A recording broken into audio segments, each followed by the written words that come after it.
that is taboo. So on that note, to initiate this conversation, to start the day where hopefully as many of you as want to can come talk to me or anyone else and just talk about whatever you've always wanted to know, I would like to introduce Yosef.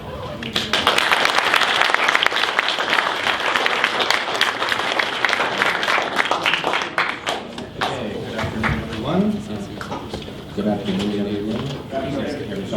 Okay, so welcome to Bell Let's Talk Day. Mental health, what is it? Is the big question here. So mental health is what's on everyone's mind. You know what? I do not need this microphone. I'm going to put it over here. Okay, so let's get started. Fiction. Which one's forward and backwards? Okay, no, that's backwards. That's a great start, isn't it? No, that's forwards. Okay, so Banana Kiva Schools is teaming up with Bell, the popular internet, TV, cell phone, whatever else company, to bring about Let's Talk Day, which is about mental health awareness, and what exactly that means, how we can help, and what exactly we can do to fix those sort of issues. And I'm the last part of that collaboration, bringing this presentation to all of you to educate and to pass on. So the way that you guys can actually help with this, I'm going to get to many ways you can help later, but right now, every text sent today, if your cellular company is Bell, 5 cents donated to various mental health organizations. That's money that you can give to other people by doing something you do every day anyways for free, right? You can make a difference. Guys, spam me the stupidest memes you can find, like as many of them as you can, and you'll actually be donating money to mental health. Seriously, that's not a joke. So that's how Bell's contributing to this. And my contribution to this is this presentation, which I've broken down into 5 different parts. Number 1 is defining the terms. Number 2 is why listen to me. Number 3, what is depression? Make it a depression disorder. 4, how to live a mentally healthy life. And 5, we will bring it all home to conclusion. So, simple work. Number 1 is defining the terms. It's very important that we are clear on exactly what we're speaking about. Okay, what is mental health? This is a big question because it is the question of the day. I'm gonna ask the audience, what are you guys' definitions of mental health? Raise your hand. Who wants to? You, back there. So like, maybe like, can I give an example? Please. Anxiety or maybe depression. Okay. Whatever it is, like it's mental. Those are key to it? Yes? State of someone's mental well-being. Okay, anyone else? One more? No, it's good enough, okay. So, yes, the definition of mental health, dictionarially, that's not a word, a person's condition with regard to their psychological and emotional well-being. Sorry, guys. It's their entire mental state, how it manifests in their own mind. But you might notice that a lot of the conversations that participate around mental illness is usually the first word that comes next to it, right? But guys, mental health and mental illness are not necessarily the same thing. Mental illness can impede on mental health, but mental health is something that every single person in the world struggles with, whether they have a mental illness or not. We all have our own state of mind. We all have our own ways of thinking. We all have our own mental health we need to exercise. It's not just people who have these mental disorders or disabilities that need attention to their mental health. Everyone has their own mental health. I'm going to get to that a little later because the actual goal of Bell Let's Talk Day is to spread awareness of mental illness. So section 1 to 3 of this PowerPoint are going to be about mental illness, but I'm going to get to general mental health later because I think it is very important. So, depression. Depression is going to be the number 1 word you're going to hear in it, hopefully today, if the dialogue is started. And definitely in this presentation, I'm going to say it a lot. So it's important that we make clear exactly what depression is. So nowadays we hear the word depression a lot because it's so prevalent among our society, but it's talked about so often that I think it's lost a bit of its meaning, or at least what the definition should really be, right? In so many conversations that I've heard depression being spoken about, it kind of just is equated to sadness, right? Depression is when you're sad, you're a Debbie Downer, you feel a little sorry for yourself. Well, it's not exactly what depression is. This thing's awful. Depression is actually a chemical imbalance, right? And a chemical imbalance, I'm going to get to exactly what that means later, but what I'm trying to say with this is that depression rates are going up every year. Suicide rates going up and up, right? We're talking about it all the time because of how prevalent it can be, and the word depression is thrown around. Okay, I'm going to switch to the keyboard because this thing's nice. Is this working? There we go, okay. So, take 2. The word depression is being thrown around every 5 seconds. We're talking about it so often, it's in everyone's head, that we kind of have our own definitions of it, right? We might prescribe it to ourselves or to each other. That's not a good thing to do, because honestly, in the conversations that I hear, depression is kind of being substituted for sadness. And guys, Sadness is completely normal. I know this sounds dumb and redundant, but sadness is something that everyone is going to deal with in their lives, whether they like it or not, right? Our parents kind of want us to think that the world is sheltered and great, and we're never going to deal with struggle.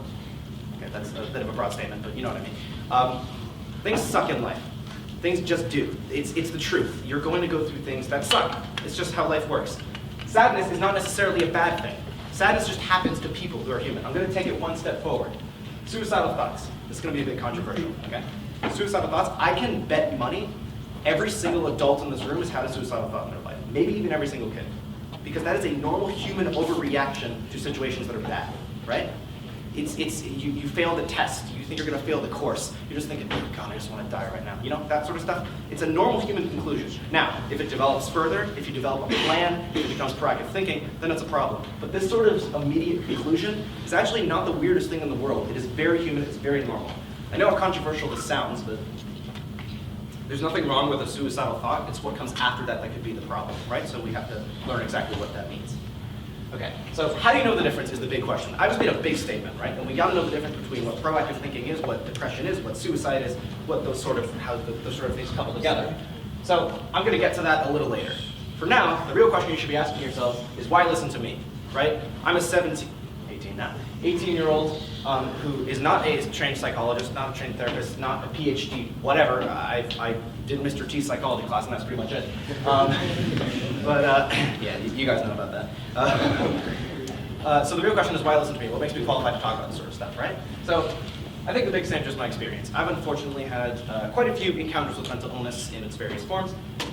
So the biggest, most prevalent story is of my father, Yosef Zeldman. I know a lot of you guys have already heard this story, so I am going to sort of not skip through it, but go through it quickly, and I presented it a little differently than last year. But my father had a bit of a tragic life. He was born with Crohn's disease, which is a horrible, painful stomach disease that everything hurts when you eat, when you go to the bathroom. It's really inflammatory, and it's terrible, and it's almost unbearable pain. And there was a certain point in his life where it got so bad he had to take a steroid to subside some of the pain because it was so unbearable. And unfortunately, that steroid had a 1 in 10,000 chance of wearing away his hip bone. And he was the lucky one. He was the one, and his hip bone began to, there's sort of a ball joint in between your hip and your hip is a ball joint, I think. It fractured, right? It started to wear away. It started to, it was extremely painful and really bad. It got so much to the point where he had to get a full metal hip replacement, which is a surgery that takes a lot of time, a lot of processing, and it's honestly really, especially in the Canadian medical system, it can be pushed off for years and years and years, and that was the case. Unfortunately, my dad was put on opioids. I don't know if you guys know what opioids are, but opioids are a really, really bad pain-killing medication. At the time when these were prescribed, Canada, or in general, we didn't know how addictive they actually and how bad they can be. I think it was probably prescribed in 2005, 2006. We didn't really know how terrible the actual effects of opioids are. But essentially what opioids do is they put your brain in an autopilot state. You become a completely different person. You're driven by emotion. The logical parts of your brain are just not functioning well, right? And there's a lot of other stuff I could go into, but the man that my mom married, that my sister and I adored, was unfortunately gone and replaced with a person who was distant, verbally and emotionally abusive, unsympathetic, depressed, and unresponsive. This is the person that I knew for the last few years of his life because that's what the opioids made him. And this got so bad to the point where in May 28th, 2010, he took his own life. The stuff in his brain was so bad, the chemical imbalance was just completely out of whack. All he knew was that there was pain, and he wanted it to stop, and the only solution he saw was ending his own life, and that's how addiction and depression took my father away from me. But I know that this person that my father passed away being is not the person my father was. My father married my mother for a reason. There was a reason they're together. There's a reason I'm here. There's a lot of positive qualities I see from him in myself and my sister. This is what drugs can do to people. They can completely destroy them, make them completely opposite people, and ultimately end up taking their lives. So coming hot off the heels of that wonderful tale, we get to my story. So in a sort of a summarized way, September 2016 to April 2017, a bit of a hard time in my life. I went through a bout of serious depression, suicidal depression, and it was really tough for me. This was grade 10.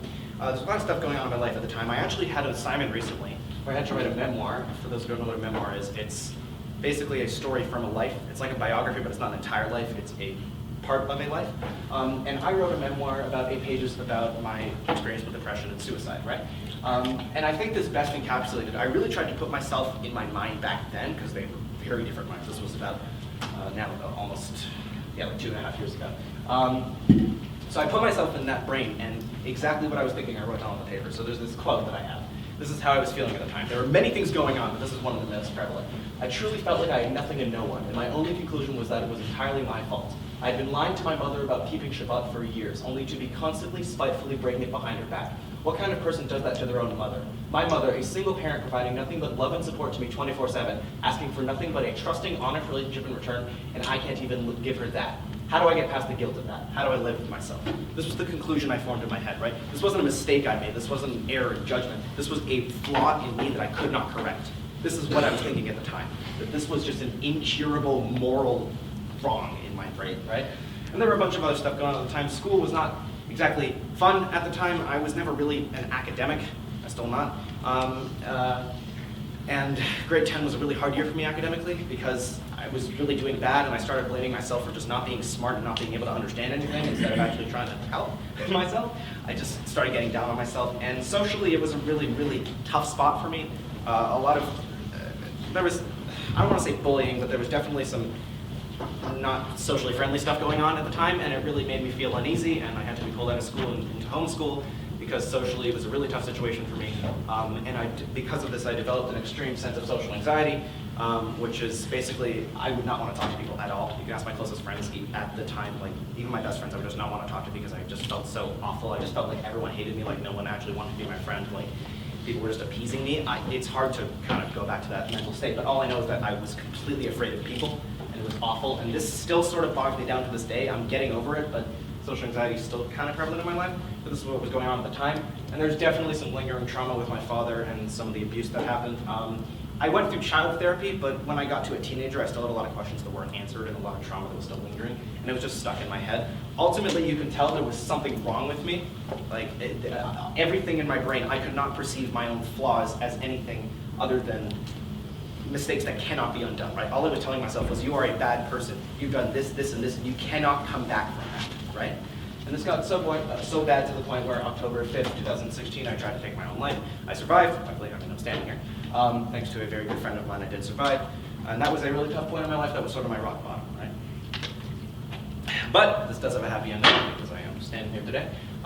Through medication, after the suicide attempt, through the convincing of one of my friends, I went to my mom and told her everything that was going on in my life, all the struggles I was having, everything, and of course, as any loving parent should be, she was very helpful. She got me to the right help I needed, medication and therapy, and I got on track. I fixed myself, and in about April, it was hard. I had to jump from therapist to therapist. Took a little while to get to medication, whatever. But in about April 2017, I recovered from my depression, and from that, I actually gained an immense interest in psychology, which is actually why I'm standing before you today. Psychology became a huge prevalent interest of mine. Started reading a lot of books on psychology, documentaries, studies, so on and so forth, and I gave last year's mental health talk, I'm sure you guys remember. And this sort of came hot off the heels of depression, where I learned so much about my own brain and what's going on inside my head that it just gave me this passion to study it, and that's why I think I'm qualified to educate you guys about this stuff now. So so it's never really over, if I'm being completely honest. I still sort of struggle with depression. It's not really gone. It can't really be. There's no really, you can't really take a shot and depression's gone. But I'm hoping through all the knowledge that I've gained and everything I'm able to teach and learn, I'm going to always be able to get past it. So now that we've established exactly why I should be qualified to tell you this sort of thing, we gotta get to exactly what is depression, because I've already sort of hinted at it, but what depression actually is a broad definition. Now, before we get to that, there are tons of mental illnesses out there, more than I can list in one slide, right? There's believe me, there's panic disorder, PTSD, schizophrenia, gender dysphoria, tons. But most prevalently right now, depression is what seems to be affecting the populace, at least teenagers. It is the most prevalent mental disorder, so that's why I'm going to be covering that. But just know there are tons of mental illnesses out there that you should be educated on. So depression is a chemical imbalance in the brain. Now, what does that mean? I just put a bunch of words together that might not make a lot of sense to you. I'm going to explain exactly what that means. So our brain is made up of multiple parts, like a puzzle, right? You've got the neocortex, the basal ganglia, the hypothalamus, the amygdala, and the hippocampus, and they're all responsible for different functions of the brain, right? Sort of like have a factory line. Every person is responsible for a different job. The brain has different sections responsible for different things. Pretty easy concept, right? Well, under the influence of depression, the amygdala is the important thing. The amygdala is what regulates all of your emotion and your thoughts, right? Your feelings. That's what goes through the amygdala. And And the amygdala, under depression, becomes the only thing that's relevant in the brain because your chemicals are completely out of whack. The amygdala becomes the thing that is telling you everything. I'll explain what that means. Under the influence of depression, your amygdala becomes hyperactive. Once again, amygdala is the emotion, right? Your hippocampus becomes smaller. Hippocampus is responsible for memory, for regulation, for a few other things I can't think of. But that becomes smaller, and you have reduced connectivity to response and reward, right? You start feeling hopeless, you start feeling like you can't accomplish anything, because the areas in your brain are smaller, right? Because one area is taking prevalence over the rest. Don't take it from me. This is a brain scan of depressed and non-depressed brains, right? See this not-depressed brain? How every area of the brain is lighting up, is functional, how things are flowing seamlessly, right? Over here is the depressed brain. There's a lot of blue areas, there's a lot of slowing down, there's a lot of non-function, right? And the amygdala is the most prevalent thing that's active. This is why people who are depressed don't get out of bed, don't want to talk to people, don't want to, socially interact, that sort of stuff, because the areas of the brain are just not functioning properly, right? And it manifests in a lot of ways. There's a lot of different symptoms of depression. There's depressed mood, feelings of guilt, loss of interest in pleasure and usually enjoyed activities. For example, if you're really into basketball under the influence of depression, you might just hate basketball because your brain is telling you that it's meaningless. It really depends on the case. Change in weight or appetite, sleep disturbances, decreased energy or fatigue without significant physical exertion, which means you don't run a mile but you feel tired anyway. Poor concentration, difficulty making decisions, or thoughts of death, which are the most prevalent among depressive cases. Every depression case can vary. There are tons of symptoms that can be acute. There's acute depression that I could go into, but these are the most basic symptoms to understand, right? Essentially, just summarizing it all, it takes the world that we see. This is the world that we see, full of color, full of life. We can see the positive in things, but people who are under the influence of depression can't see that. All they see is not literally black and white, but they see a gray veil over everything. Everything is sad. There's no meaning in anything because their brain doesn't have any reason to tell them that there is meaning in anything. It's a chemical imbalance, and their emotion is completely driving them, right? You know this most prevalently affects teens. Oh, that looks like the Riverdale cast. Teens is the most prevalent of affected groups because, I don't know if you guys know this, our brains are not fully developed, right? The teenage brain is not fully developed. It doesn't develop until about the age of 24 or 25. The prefrontal cortex, which is responsible for logic, critical thinking, those sort of things, is not fully developed in us until 24 or 25, which means our amygdala, our emotion, is fully developed and fully functional. Think about most of the decisions you make in your life. I'm going to assume they're probably out of emotion, which is fine. We can't help it. We're teenagers. Our brains are not fully there. But think about it. If your brain, your teenage brain, is already lacking that logic, is already driven by your emotion, and then you introduce depression to that, it makes the emotion 10 times worse because you already don't have that logical capacity. That's why it's so prevalent among teenagers, because teenagers don't really have that ability to get past it, right? And unfortunately, teen depression is an epidemic. The numbers are going up every year. Luckily, the numbers of reported cases are going way, way up. People are actually talking about this now as opposed to 30, 40 years ago where it was just not talked about or reported at all. But it's still an epidemic. The numbers are still going up. People are still experiencing this sort of stuff. So the real question is what's causing this, right? It seems to be we're having more depression than ever in society before. So the question is what's really causing this? So we don't really know. There's not really an official answer, right? There's not really one thing we could cut off that is causing this. But there are a few different factors, right? We do know from brain science that depression is usually 40% genetic or 60% environmental and other factors. That's how it's caused, right? So the other factors is an important key here, because if someone is going to develop depression or have that sort of thing when they're born, it's key what is causing it, right? So there are a few different things that could cause it. Social media, I think, and a lot of psychologists theorize is a big one. Social media is it's really psychologically unhealthy, and I'm not, by the way, all the factors I'm about to name, I'm not telling any of you guys to change your lives, because I do a lot of this stuff, and I'm completely guilty of it, and I'm just saying be aware, right? But social media gives us this image of other people that is really false. Think about your Instagram feed, right?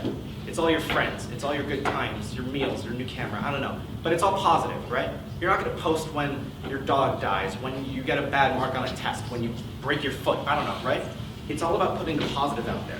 Then we're scrolling through our feeds, right? It's sort of a daily activity now that we just break into other people's houses and steal their photo albums, right? So we're just going through our feeds every day. And we just see positive from everyone. And then we start thinking, man, my life sucks. They're having great positive times at all times. And I'm sad, and I'm depressed, and this sort of stuff. And we just develop this image of other people, that everyone is so above us, and we don't have that much going on. It's not true, guys. We all have lives that go up and down swings, because that's how life works. But we're given this perception that other people are just so much higher than us, and it makes us sad. Technology in general is causing a lot of social disconnect, right? Because The brain craves the social stimulus of face-to-face interaction. That's how we build emotion, that's how we build communication.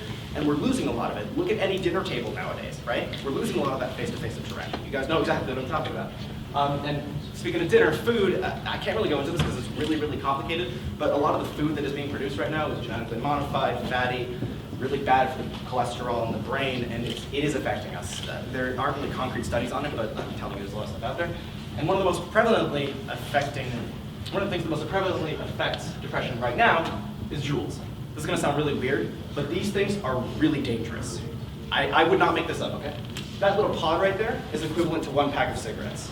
There is so much nicotine in there, and kids don't know this, but nicotine completely screws with your brain, okay? Under the influence of nicotine, your brain structure is altered. The cells in your brain are not as they are normally functioning.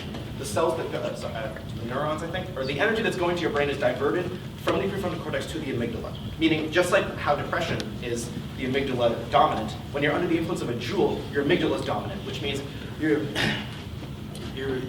lose your impulse control. You are more susceptible to emotion. You lose your logical capacity. And depression and anxiety under the influence of a joule get 10 times worse. It does not help the symptoms. It makes them way worse or even causes them sometimes, right? And 1 in 5 kids in American high schools were caught with these last year.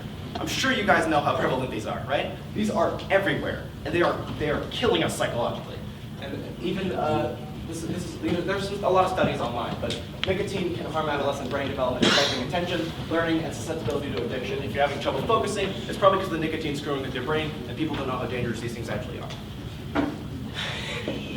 So, how do we fix depression? That's a big question, right? Now that I've told you what depression actually is, how do we get past it? It seems like a big rock in the road that we don't really know how to jump over. Well, there's not really a definitive answer, once again. A lot of brain science, there's no definitive answers. But the best things we know now is there's medication, which antidepressants get a bad rap from a lot of people, from what I've heard, because, listen, a lot of depressed people, like I said, depressed people cannot think logically, right? Because the brain is just inhibited and they don't have that capacity. So you might tell someone who's depressed, you need to go on medication, right? You need to go on antidepressants, which will regulate your brain. And I've talked to some people about this, and they say, I don't want to go on antidepressants because it's not me. That's kind of the point, right? You're trying to correct the thing in your brain. And so this goes to the whole conversation of do you force help upon people, which I can't really facilitate because I'm not an academic and that sort of stuff, but medication is really helpful. It helped me, it helped millions of other people around the world, and it gets a bad rap. But really, if you are experiencing this sort of stuff, it's one of, if not the best thing to do. And also, if a doctor's prescribing you medication, they have to prescribe you therapy, right? You do not give a kid medication and not give them therapy. That is a stupid decision, and I don't know why any doctor would do it. What medication can do in the beginning of its stages, it actually does make the problem worse in a lot of cases. Hear me out. This gets your brain to the equal level. This gets your brain to a fully functioning capacity, right? Then the therapist takes that and deals with the worst of the problem so it never comes back again, right? But some people are just throwing antidepressants at them, never go to a therapist, and the problem just gets worse, right? So if you have those two together, that's the best solution to depression. And obviously outreach is one of the most, can help most people. This is kind of what I'm trying to teach here. I will get to outreach later, it is very important. Okay, so 4, how to live a mentally healthy life. Now that I've kind of explained what depression is, what it does to the brain, how it can affect us, I'm gonna get to a general thing because mental health is something we all deal with. Depression might not be something we all deal with. Mental health is something that we all deal with. So I'm going to give 5 tips to living a mentally healthy life. These are academically backed and experience backed. I wouldn't just pull these out of my, these are real. I try to make these as genuine as possible. Number 1, have a hobby. I cannot stress how psychologically important it is in your life to have a hobby. Not a job, not a commitment, a hobby. Something that makes you happy, no matter what it is, right? Something that at the end of the day, no matter how sad you are, no matter how broken you are, you have this thing you can turn to. Usually it's not good to make it your job because then you have work stress and it doesn't go well together. But you have this hobby, right? It can be anything. It could be tap dancing, it could be cup collecting, it does not matter. Okay, it's weird. I collect toys. All right? It makes no sense, okay? I'm a grown man who owns toys and it makes no sense, but I don't care. It makes me happy, right? At the end of the day, if an Aquaman action figure can make me happy, then that's all that matters, right? Have a hobby. Have something that no matter what it is, makes you happy. Okay, number 2, have good friends. In your life, you will have a primary socialization group and a secondary socialization group. The primary socialization group is your family, which is responsible for your ethics, your morals, your character, but your friends are there to establish a lot of what you learn, your experience, and your personality, right? So be surrounded by good people because you don't want to model off bad people. always cut off bad people if they're in your life, because it's better now than later, right? Have people who are genuine, who are smart, who are funny, whatever you think is a qualifying, whatever you think makes a good person, make sure you surround yourself with those people.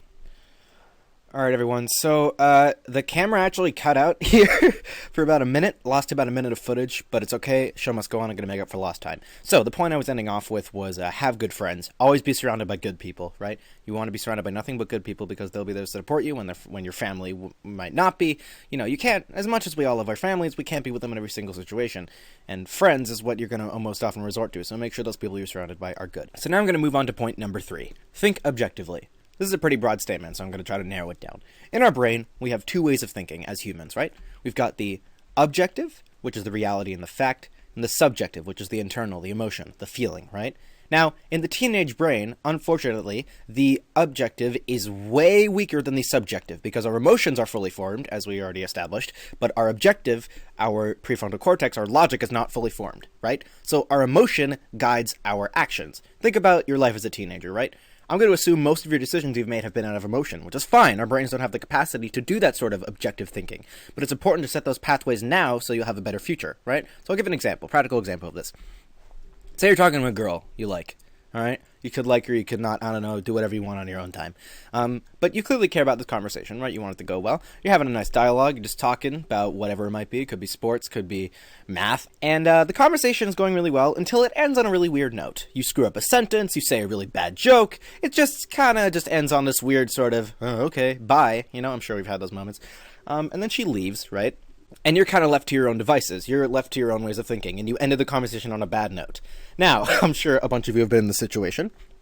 So you have 2 ways of thinking about this, right? You could either go, oh my god, she's going to focus on that one word I messed up. Oh my god, she's going to think I'm so weird. She's going to tell all her friends. She's going to never talk to me again. I can't believe how stupid I am. That's one way of looking at it, right? You kind of blame yourself for screwing up in this small way. Or you could say, I made a mistake, a small mistake. I'm human. It happens. She probably has way too much going on in her life to focus on one small mess up of mine. You can probably guess which is objective and subjective here, right? The subjective is going to tell us, you screwed up royally. You are not going to be able to get past this. This is it. This is the end. And the objective tells us, it's a small little mistake. I think you'll be fine, right? If we establish these pathways in our brain early on, guys, it will help you so much in your life. I can't even begin to tell you how much.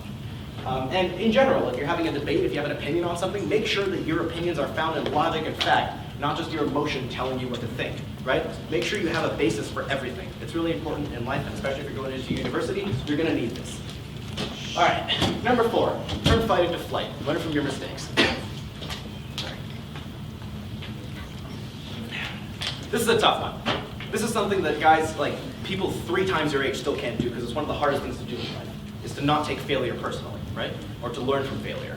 So, turn failure into flight is one of the most important, I think the most important skill you can have in life because you're never going to fall, you're always going to get up. I'll give you an example, right? And this brings sort of the objective and the subjective back. Say you get a bad mark on a test, right? We've all been there, it's Dr. Levy, it's hard, okay? So, you get a bad mark on the test, and you start thinking, oh my god, this is the end, I'm gonna fail this course, I didn't get any of the right answers. Well, actually, you were just given a cheat sheet of all the wrong answers, so now you know the right answers, and you know what to do next time on the exam, right? Don't look at it in the way you failed, look at how you can do better next time. Live in the future, not the present. Well, live in both, but be realistic. Now you know all the right answers and what to do next time. That's really important. You're not getting down on yourself. You're saying, I know what to do next time. I'll give you a personal example. Film. Huge passion of mine. I love film. I suck at film. I tried making like 5 short films and they all failed miserably, okay?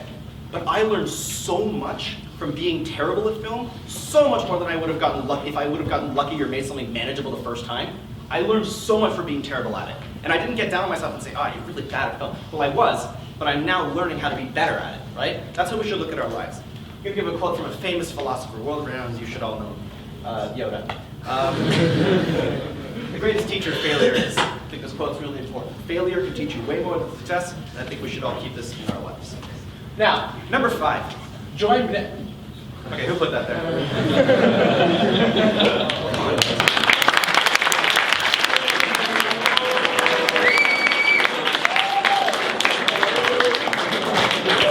Last time I used my YOC account to make a presentation. Alright, so number 5, have a good relationship with your family.